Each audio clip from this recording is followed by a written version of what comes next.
Dick Barton, Special Agent.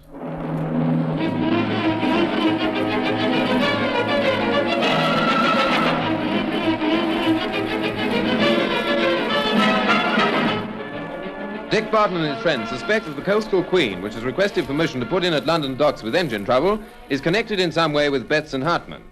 While Inspector Burke is contacting the War Office regarding Betts' plan to poison reservoirs, Dick, Snowy, and Jock set out in a motor launch to meet the Coastal Queen. Meanwhile, aboard the steamer...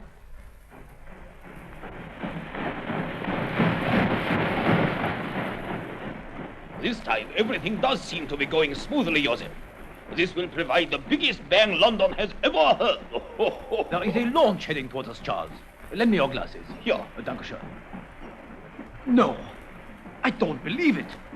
Look, I swear the men in that launch are Barton and his friends. Barton? It is not possible. But look for yourself. Don of the Conch. How in himmel did they know the Coastal Queen was to be suspected? How? Is this witchcraft? You mentioned Saint Nazaire in reverse to the man white. Barton must have put two and two together. Keep down. Keep out of sight. Now, put two and two together, you say. But even though there is nothing to connect the Saint Nazaire with the Coastal Queen, this is uncanny. The fact remains, Charles, that Barton and his two friends are approaching the ship at this very moment. No. But where is the worthy Inspector Burke? There are only 3 men in the launch. All the better. Eh, Charles? Hello, boys. Playing marbles? Don't spy. Down, Henrietta, keep down. Why? What goes on? Why all this crouching on the deck? Don't you want to be seen? Not by certain people. Look through the glasses at the motor launch, which is heading towards us. Where? Oh, I see. Well, this is incredible. Just what I said. Oh, don't stand up. No, I was not. It is cramping. Down. Barton's using field glasses on us. He must suspect something. That is stressing the obvious, Henrietta. Naturally, Mr. Barton is not taking a river trip for the benefit of his health. If he is, he has made the biggest mistake in the world. This is about the unhealthiest trip he could have made. What shall you do? We must keep down and get below decks as quickly as possible. Captain Schneider and his crew must attend to this business.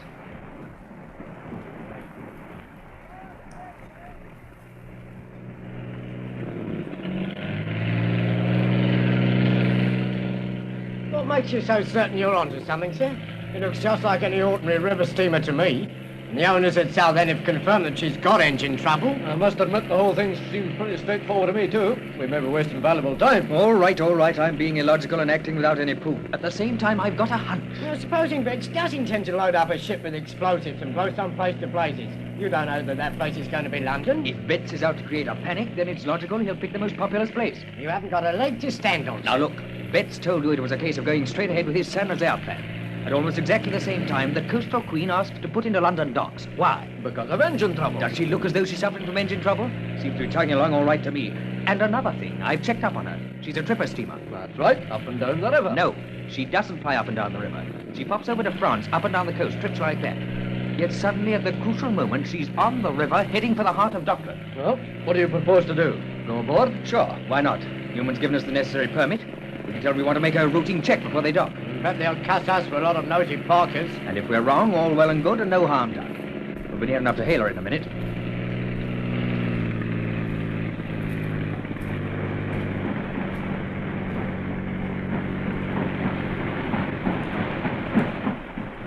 Coastal Queen, ahoy! Ahoy there! What do you want? We want to come aboard. Why? Routine check. Board of Trade. If I'm quoting the correct authority. The Board of Trade? But this is not a cargo ship. Makes no difference. We have to make our routine checkup. This ship doesn't normally enter the docks, does it? No, but we have permission. Engine trouble. You've no objection to our coming aboard, have you? Oh, no, all right. Come aboard by all means. We have nothing to hide. I will drop a ladder for you.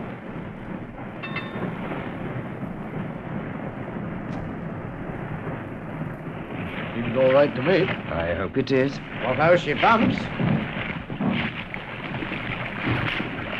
Catch the rope. Here she comes. Blimey, sir. He's got a good old British accent, hasn't he? You got him? No. We got him, yes. On your way, Snowy. Let's see your impersonation of a chimpanzee. You shouldn't find it difficult. Now listen, Haggis. Right. Something very unstable about a rope ladder. Go on. Get up. All right. When I've got 5 minutes to spare one day, I'm going to invent a rope ladder with collapsible stiffeners in it. Sure. Oh, hello, chum. How's the old trip round the bay business doing these days, all right? Sorry, I am not understanding. I do not English speak good. I am foreign. Get away. I'd never have known. Here we are. Now then, please, what is all this about? Where are your papers? Here you are, Captain, all in order. Now, can we go below? Take them below, Sparks. Let them inspect what they have to inspect, and then bring them back to me. To show them all? That's the idea, old pal, and keep nothing up your sleeve. Not understanding that one. Come.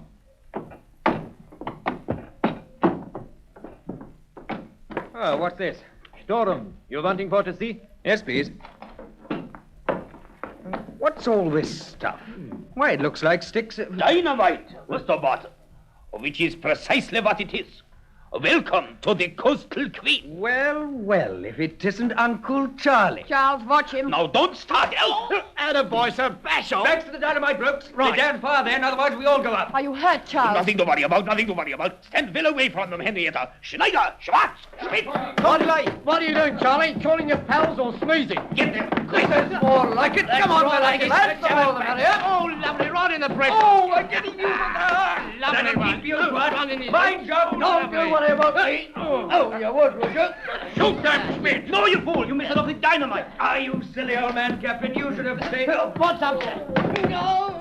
Good work. Only one there. I'll show you how to... Oh, my job! That's only a beginning, mister. Well done. Tie them up while they are out. Goodness. That took enough of you. 10 men onto 3.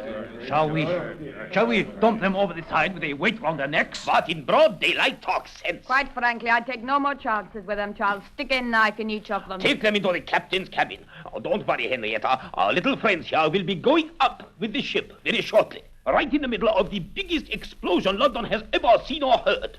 Mr. Barton and his 2 gallant comrades will be distributed over most of London and the home counties. In here. That's right. I would like a few minutes with that one before he dies. Make sure he's safely tied up first, Captain. It is fine, almost broke my jaw. Well, you shouldn't have put it in the way of his fist. Very foolish of you.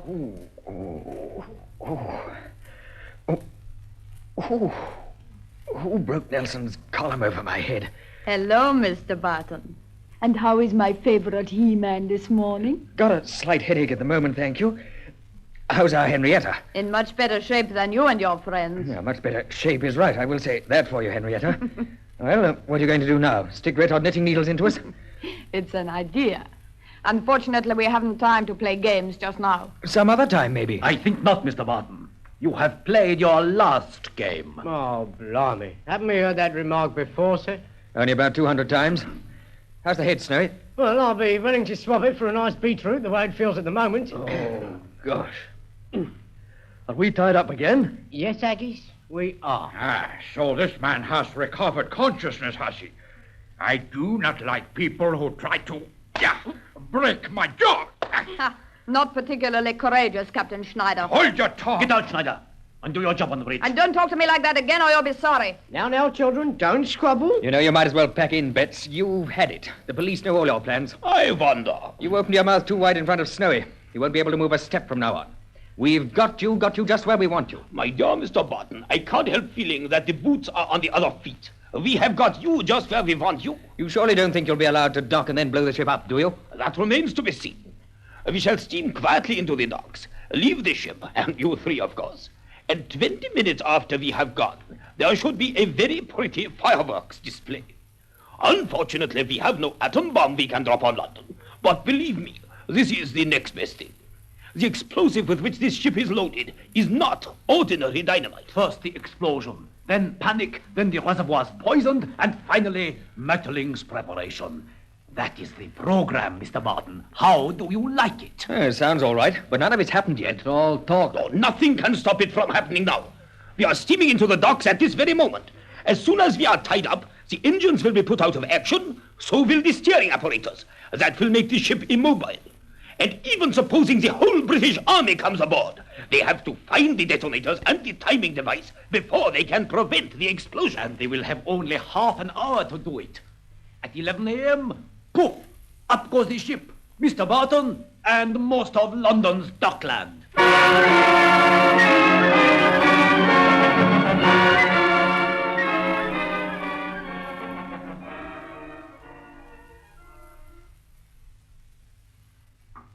Come in. Hello there. Hello, Inspector Burke. I'm glad you've arrived. A very funny thing. The launch I loaned Mr. Barton and his friend, launch number 301, Yes, what about it? was found drifting downriver empty. I've just this minute had a phone call. What about the Coastal Queen? She's docked all right, about 10 minutes ago. No trouble. Whereabouts is she? There's a map of the dock. She'll be, let me see, yes. She'll be there. Ah, I see. I think we'd better pop along there, Newman, and see what's going on. I don't like the look of this business at all.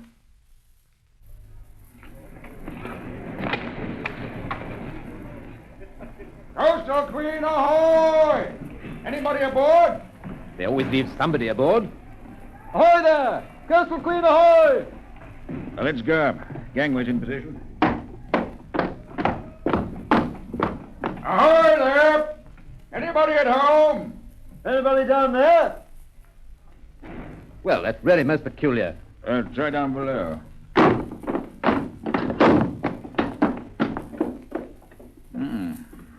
Ship's deserted. Funny thing to do. I thought they'd always leave a watchman or whatever they call him. Anybody aboard? There's somebody in this cabin. Why, what the... It's Dick Snowy and Jock. What on earth? Yes, all right, all right. Here, Newman, give me a hand with these gags. Yes. There. Quick, Inspector. Get the dock areas evacuated. What? What's the time? Getting on for 11 o'clock. Oh, blazers. And this ship is loaded with a terrific new explosive. The whole ship's full of it. And it's time to go off at 11. Good grief. Newman, will you get the police, Scotland Yard, anybody you can. Start clearing the area. You won't have time. Can't we find the detonator? No, we shall have to try. Can't move the ship. They've immobilized it. If it's a timing device, there should be a ticking with it. Like looking for a needle in a perishing haystack. Surely the best thing to do is to beat it. Quick, all of us. What? And let thousands of people be blown to blazes? Hey, come off it, old lad. But if you can't do anything... You push off and do what you can to clear the area. Mention my name. Tell the police it's urgent. Right you are. I'll do everything. Now then, where do we start? What about scuttling the ship? Now, take too long. It's nearly 11 now. Gosh, I never felt so helpless in all my life. Oh, we better start searching. Only thing we can do. Take a cabin each. Listen for a ticking. If it's a timing device, it must have a tick, as Jock's already pointed out. Shh, now, just a minute. Doesn't seem to be in here. I'll try the cabin at the end. If I remember rightly, Betts or somebody stopped for a moment at the end of the corridor before mounting the companionway. On their way off the ship, you mean? Aye. It struck me that he might have popped in to have one last check over. Listen, Bert. Quite a minute. Let's listen. What's that? Coming from over here.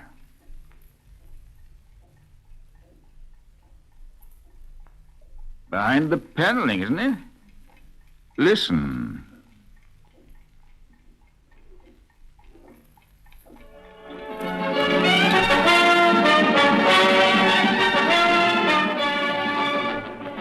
If this mysterious ticking is the hidden timing device, can they do anything about it? Or is it too late?